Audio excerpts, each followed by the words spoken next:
Hello everyone, welcome back to the series of Class 11 Mathematics. This is part 10 of our topic-wise journey. I really hope that tomorrow already are agor part to saya hisa because we are building the concept step by step. And tomorrow eta part skip kora is like tomorrow movie ekhonot mid scene jump kori asa. But don't worry, jodi tomorrow miss korisa agor part 2, then pause this video. Agote hey part 2 saya ha aro concept khini ebar buji lua. Link tomorrow description or pin comment ot pai jaba and then come right back. আৰু যোনে আগৰ পাৰ্টটো already চাই আহিছা তেনেহলে let's continue so এতিয়া আহিলো আমি এটা একদম সিম্পল টপিক হেতু হৈছে কোৱাড্ৰেটিক ইকুৱেশ্যন তোমালোকে ক্লাস 10 তো সলভ কৰি আহিছিলা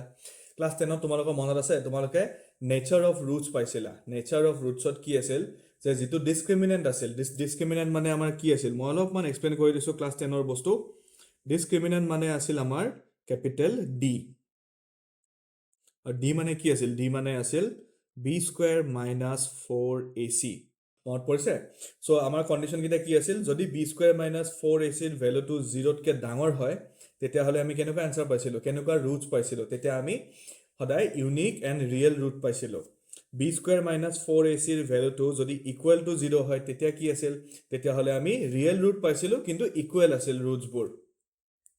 আৰু b square minus 4ac ৰ ভ্যালুটো যদি 0 তকে সৰু হয় তেতিয়া হলে আমি কি পাইছিলো তেতিয়া হলে আমি ক্লাস 10 ত কৈছিলো যে there is no real root হেতু আছিল ক্লাস 10 ৰ কাৰণে এটা যেহেতু তোমালোকে ক্লাস 11 পালা সো এতিয়া আমি তো জানো যে ৰিয়েল নাম্বাৰ যদি নহয় তেতিয়া হলে আমি তো এটা আনৰিয়েল নাম্বাৰও আছে আনৰিয়েল নাম্বাৰ মানে কি কমপ্লেক্স নাম্বাৰও আছে সো এতিয়া আমি কি কৰিম এতিয়া আমি যদিহে আমাৰ b স্কয়াৰ - 4ac ভ্যালুটো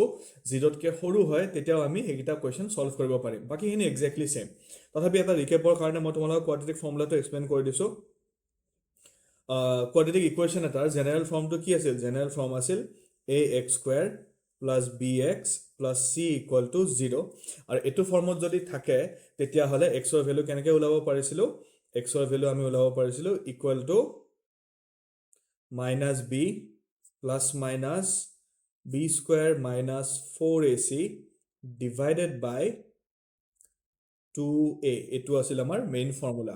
যদি তিনটা টাৰ্ম থাকে তেতিয়া হলে আমি এখিনি ইউজ কৰিব পাৰিম আৰু যদি আমাৰ লগত দুটা টাৰ্ম থাকে তেতিয়া হলে আমি আইদাৰ কমন লৈ নহয়তো সাইড চেঞ্জ কৰিও কৰিব পাৰিম সো এতিয়া আহা এই বস্তুখিনি তোমালোকক ভালকে মই বুজাই দিও এতিয়া সো ফাৰ্স্ট কোৱেশ্চন দিছে x square plus 3 equal to 0 so আগতে আমি কি কৰিছিলো আমি x square equal to -3 লিখি দিম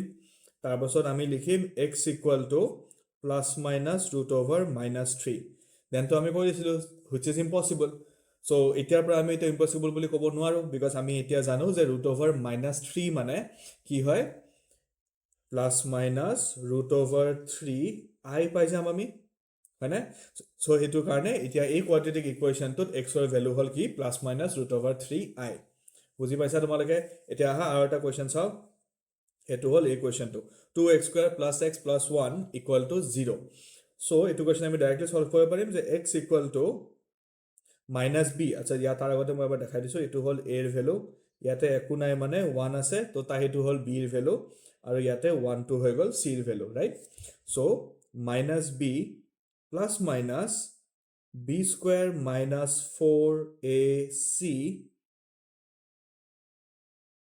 divided by 2a so এটো হৈ যাব -1 plus minus 1 minus 8 divided by 4 so এটো হৈ গল -1 plus minus 1 minus 8 মানে কি -7 আৰু root over -7 মানে কি পাম আমি root over 7i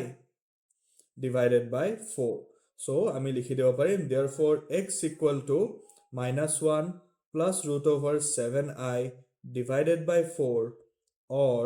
x equal to -1 minus root over 7i divided by 4 easy I hope তোমালোকে এতিয়া বুজি পাইছা যে কোৱাড্ৰেটিক ইকুৱেশ্যন সলভ কৰাটো আমাৰ কাৰণে কিমান ইজি হৈ গৈছে এতিয়া আহা আমি আৰু কেইটামান কোৱেশ্চন চাও এইকেইটা কোৱেশ্চন অলমোস্ট একে হয় খালি ডিফাৰেন্ট টাইপৰ কেছৰ কাৰণে মই এইকেইটা বনাই দিছো ইয়াতে আছে a ৰ ভ্যালু কিমান -1 b ৰ ভ্যালু আছে +1 আৰু c ৰ ভ্যালু কিমান আছে -2 হয়নে so therefore x equal to -b plus minus root over b square minus 4ac divided by twice a right এতিয়া এখিনি আমি ভালকে ক্যালকুলেট কৰিলে হৈ গল এটো হল -1 plus -1 so ইয়াতে তিনটা মাইনাস আছে তিনটা মাইনাস থাকিলে কি হ'ব মাইনাসে হ'ব and 4 2 যা 8 এটো এনসারও আমি 7 আই পাম নেকি yes so this is -1 plus minus root over 7i divided by -2 তোমালোকে এনসারটো ইয়াতে থৈ দিলেও হৈ যাব আৰু যদিহে ভালকে লিখিব খোজা তেনেহলে therefore x equal to -1 plus root over 7i by 2 or x equal to -1 minus root 7i by 2 তোমালোকে লিখিব পাৰিবা ইজি আছিলে বঢ়িয়া এতিয়া আহা আমি আৰু তাৰ লাষ্ট কোৱেশ্চন চাও quadratic equationৰ এইটো একদম ৰিলেটিভলি বহুত ইজি টপিক সো এই কাৰণে আমি বেছি টাইম ইনভেস্ট নকৰো ইয়াতে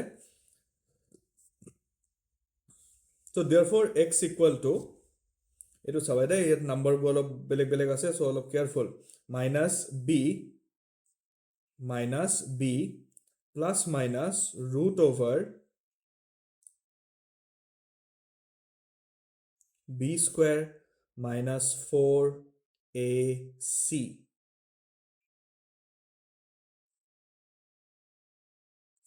divided by 2a এটো পাইছো so ইয়াক সোয়া this is root over 2 minus minus plus হৈ যাব plus minus root over -2 minus root over 2 whole square মানে কি হ'ব একটো স্কয়ার আছে সো -2 গুছি যাব আৰু স্কয়াৰ থাকা কাৰণে root over 2 গুছি যাব সো আমি কিমান পাম only 2 minus 4 3 যা কিমান পাম 4 3 যা পাম 12 আৰু root over 3 into root over 3 পাম কিমান 3 সো 12 3 যা কিমান হ'ব 36 বুজি পাইছা নে তোমালোকে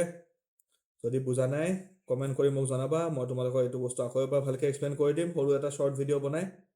Okay, so ইয়াতে আছে কিমান root over 2 plus minus 2 minus 36 মানে কিমান minus 34 so square root of minus 34 কিমান হ'ব root over 34 আৰু ইফালে I divided by 2 root over 3 now 34 simplify কৰিব পাৰি নেকি 34 মানে হল 17 into 2 17 ৰ prime number 2 ৰ prime number so হিয়তে pair নাই so এটো আমি ইয়াক further simplify কৰিব নোৱাৰো so তোমালোকে আনসাৰটো ইয়াত থৈ দিলেও হৈ যাব আৰু যদি further simplify কৰিব খোজা এটো বহুত কিবা কিবি কৰিব পাৰা তোমালোকে denominator টো irrational number পৰা rational convert কৰিব পাৰা এনেকৈ বহুত খিনি কৰিব পাৰা but then exam I don't think যে তোমালোকে ইমান খিনি টাইম ইনভেস্ট কৰাটো ভাল হ'ব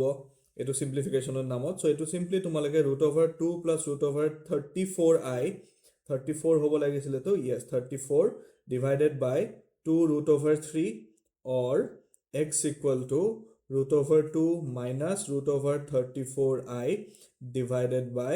2 root 3 লিখি দিলেও হৈ যাব so এটো হৈ যাব তোমালোকৰ কারেক্ট আনসার I hope তোমালোকে quadratic equation তো বুজি পাইছা quadratic equation তোমালোকে ক্লাস 10 তে শিকি আহিছা অলরেডি খালি এতিয়া তোমালোকে কি পালা কি যদি হে b square minus 4ac value to 0 কে সৰু হয় তেতিয়া তোমালোকে তা কেনেকে সলভ কৰিব পাৰা so next video আমি কিছুমান ইম্পৰ্টেন্ট কোৱেশ্চন ডিসকাস কৰিম so I will see you in the next video যদি তুমি লাষ্টলৈ আছা then congratulations you are not just watching math you are leveling up leave a thumbs up in the comment section so that I know that you are the real one আৰু এই ভিডিওটোৱে যদি তোমাক help কৰিছে তেনেহলে don't forget to give a like subscribe to the channel and also share কৰিবা তোমাৰ ফ্ৰেণ্ডছৰ লগত যোনে mathsত struggle কৰি আছে see you in the next class until then stay smart stay sharp and stay ahead